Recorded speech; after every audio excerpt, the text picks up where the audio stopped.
Good day everyone. So now that we've seen the standardization and the speed of the paper, we know our ECG is technically sound. Let's get down to reading an ECG.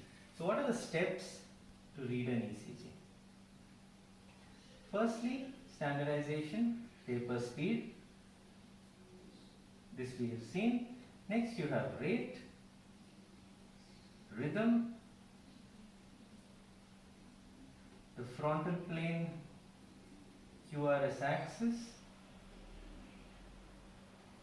P wave, PR interval, QRS, you have QRS duration, QRS morphology, then you have the ST segment, the T wave, the QT interval, and then you have the R by S ratio in V1 and V6.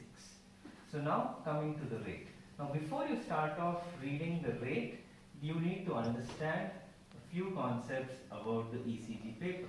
So the ECG paper is basically a graph sheet which is made up of large boxes.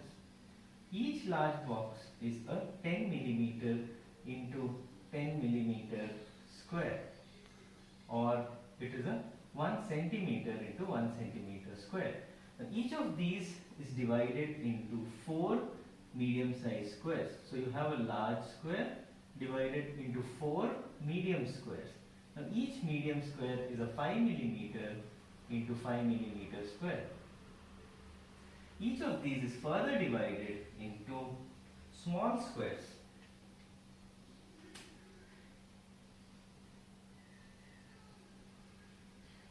So each medium square is divided into 5 into 5 small squares. So each small square is 1 mm into 1 mm. Right? So you have a large square which is 10 mm into 10 mm divided into 4 medium squares which is 5 mm into 5 mm in dimension, and each of these medium squares is further divided into 5 by 5 1 mm squares each.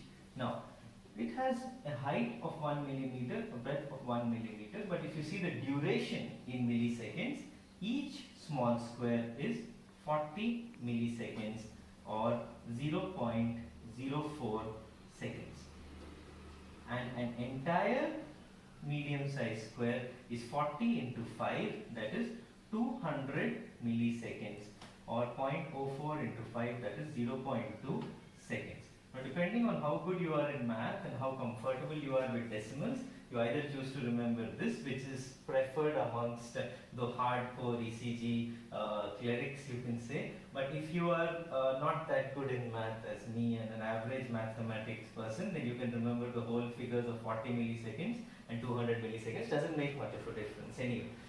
Now, when you, so if you see each medium square is 200 milliseconds, so for the graph sheet to contain 1 second, you have to have 5 medium squares.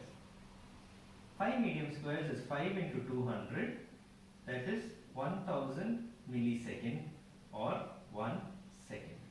So in decimal it will be 0.2 into 5, that is 1.4 second. Right? So now if you see a ECG paper, most of the ECG papers these days are A4 size sheets coming out of PageWriters and other similar software. So you have machines which give you a complete sheet. Yeah. Now these sheets have 12 lead ECGs. They have lead 1, lead 2, lead 3, and then you have AVR, AVF, AVL. Then you have V1, V2, V3, V4, V5, V6. And at the bottom you get a rhythm strip. It's most commonly lead 2, or sometimes it may even be V1. Now this rhythm strip is generally a 10-second strip. Most commonly it is lead 2 or V1, and you will have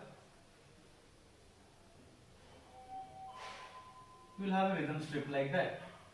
So how do you calculate the rate from this rhythm strip? So how do you calculate the rate from this rhythm strip? Before that you need to know what is the duration of this rhythm strip. Now on most of the newer ECGs that have an A4 size paper or the PageWriters, the rhythm strip at the base constitutes 10 seconds. So if you want the rate per minute, you need to multiply this into 6. So what you need to multiply, you calculate, count the number of beats or the number of R waves. So 1, 2, 3, 4, 5, 6, 7. So 7 R waves into 6. 7 6 are 42. That will be your rate per minute. Now this holds good both for a regular rhythm as well as for AF. In regular rhythm as well as AF, if you have a rhythm strip of 10 seconds, you multiply it into 6 and that will multiply the number of R waves into 6 and that will give you the rate. Even if you have atrial fibrillation, you can still use this formula. So if sometimes your ECG strip does not have a 10-second strip, it has a 6-second strip in older machines. So there you just multiply it into 10. Okay. So that is a easier way of doing it. What is the traditional way of doing it? So now what's the traditional way of reading the rate? Now if this is an ECG paper, you have your medium-sized squares. This is the QRS on each of this. So for example, each of these medium-sized squares is further divided, as I said, into small squares. So now between two R waves is what is the RR interval. So you count the number of medium-sized squares. How many do you have? You have 1, 2 medium-sized squares. Or the number of small squares will be 5 in each medium-sized square. So 5 plus 5, that is 10 small squares. Okay. So now you have two formulae here. One is you can use the number of medium-sized squares where you take 300 and divide it by the number of medium squares between two RRs. So here number of medium squares are 2, so that becomes 300 divided by 2, which is 150. Or the second formula is you take 1500 and you divide it by the number of small squares. So how many small squares? 10 small squares. So that will be 1500 by 10, which will again be 150. So either of these formulae, whichever one works for you, you can use it. I generally tend to use the 300 by medium squares. It's quicker and faster. For example, if you have 3 squares, then this becomes 300 by 3, so the rate is 100. You have 4 squares, it becomes 300 by 4, so the rate is 75. 5 squares, 60, and so on and so forth.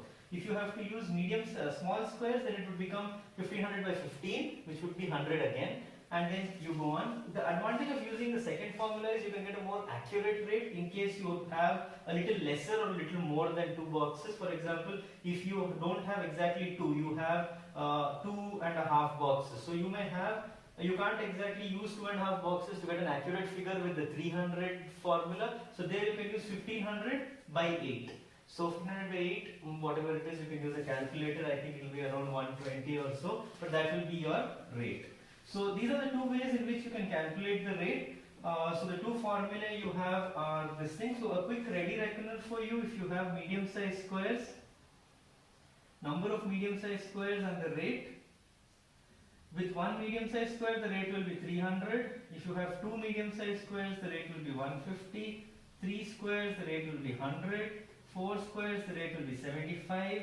5 squares, the rate will be 60. 6 squares, the rate will be 50, and so on and so forth. The formula here that I have used is 300 by medium squares between two RR intervals. Alright, so you got the formula, you know. And in atrial fibrillation, whenever you have an irregular rate, just look at the rhythm strip. The rhythm strip is a 10-second strip in an A4 size ECG sheet. Count the number of RR intervals, multiply it into 6, so you will get the rate per minute. Alright, so that's about the rate. In the next video, I'll talk to you about the rhythm. Until then, thank you.